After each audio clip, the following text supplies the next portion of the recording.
దానిపైన మేము కూడా చర్చిస్తున్నాం. మొన్న కూడా మీరు చూశారు అధ్యక్ష, ఐఐటి ఎన్ఐటి స్టూడెంట్స్ వికలాంగులు అంటే వాళ్ళు అనేక అవమానాలు ఎదుర్కొంటారు సమాజంలో. అలాంటిది చదవాలన్న పట్టుదలతో చదివి టెక్నికల్ రీజన్ వల్ల ఐఐటి ఎన్ఐటిలో వాళ్ళకి అడ్మిషన్స్ రాలేదు. దానికి మేము ఎతికి 1992 ఒక ప్రత్యేక జియో ఉంటే అది కోట్ చేసి యుద్ధ ప్రాతిపదికంగా జియో ఇస్తే సుమారుగా 45 మంది పిల్లలు ఈరోజు ఐఐటి ఎన్ఐటికి వెళ్ళారు. అది ఈ ప్రభుత్వంకున్న చిత్తశుద్ధి. పెద్దలు అడిగారు, కూన రవికుమార్ గారు ప్రత్యేకంగా అడిగారు, గవర్నమెంట్ శాంక్షన్డ్ పోస్ట్ 860లో recruited 703 to be recruited held up in court cases 157. గౌరవ సభ్యులు ఆ కోర్ట్ కేసు డీటెయిల్స్ కూడా అడిగారు అధ్యక్ష, అది నేను గౌరవ సభ్యులకు ఇస్తాను. గౌరవ సభ్యులు కూడా నేను కోరేది కొంచెం సమయం ఇవ్వమని కోరుతున్నాను, ఎందుకంటే నేను కూడా కొత్తగా వచ్చాను.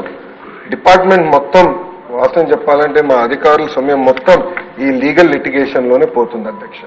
అంటే గత ప్రభుత్వం అనాలోచితం వల్ల అన్ని కోర్టుకి వెళ్తున్నారు, పార్టీస్ అన్ని కోర్టుకి వెళ్తున్నారు, స్టేజ్ వస్తున్నాయి, అనేక డైరెక్షన్స్ వస్తున్నాయి. అవి కంప్లై చేసి అది ఏంటని అర్థం చేసుకున్నప్పుడు మళ్ళీ కంటెంప్ట్ ఆఫ్ కోర్టు కూడా వస్తుంది. సో మా అధికారుల సమయంతో దాంట్లో పోతుంది. వాళ్ళకి ఆల్రెడీ ఆదేశాలు జారీ చేశాను.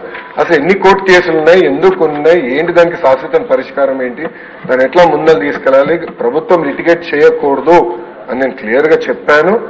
దాంట్లో భాగంగా ఇది కూడా ఉంది. తప్పనిసరిగా నేను తీసుకొచ్చి లీగల్ ఇష్యూని ఎట్లా సాల్వ్ చేయాలో తప్పనిసరిగా నేను చేస్తాను.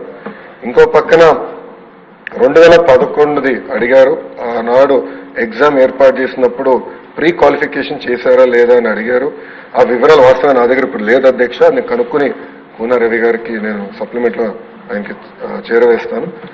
అదేవిధంగా వాళ్ళకి అవసరమైన వసతులు కూడా కల్పించాలి. ఆల్రెడీ కొంత వర్క్ చేశాం అధ్యక్ష.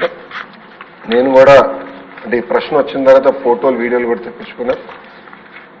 స్పెషల్ కేర్ ఇవ్వాలి అధ్యక్ష పిల్లలకి, అంటే ఎలాంటి సందేహం లేదు.